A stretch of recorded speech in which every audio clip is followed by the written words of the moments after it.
Okay, this one's a little more political. It's regarding two inaccuracies that I see and why we shouldn't be engaging in those.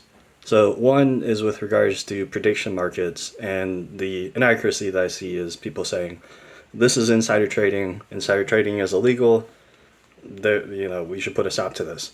Now, I agree we should probably have rules and regulations around this, but insider trading is a very specific term conveying very specific protections with very specific rules regarding securities and security exchange, and it has its own regulation body.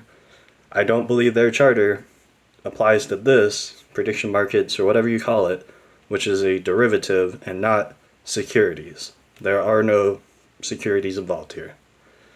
Now, I still think we should apply regulations, but when you conflate the two, you're saying we're relying on this other organization that has no intention of regulating this because it's not under their charter. So essentially, you're saying we're not asking for rules to be made when you conflate these two, and it detracts from your argument because it's by definition it's not insider trading because there is no securities being traded. So that's one point. Is just like accuracy, and then what it's going to imply. And okay, so the other point is the recent attack on Iran.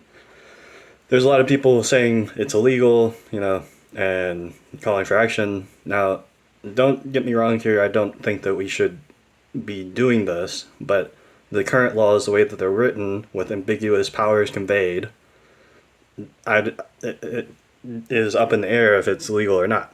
So, in regards to international law, it is not. When you read, like, does this constitute this type of act of violence? Yes, it does. Did they receive this type of permission to do this from the UN? No.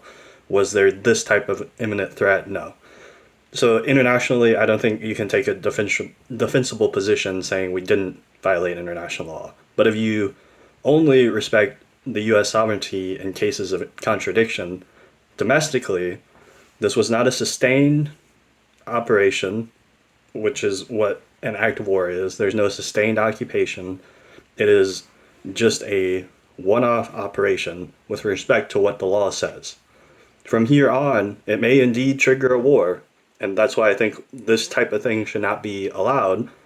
But in my opinion, it's defensible to say this doesn't constitute an act of war, and I don't think there will be action taken, and that to me is the bigger problem.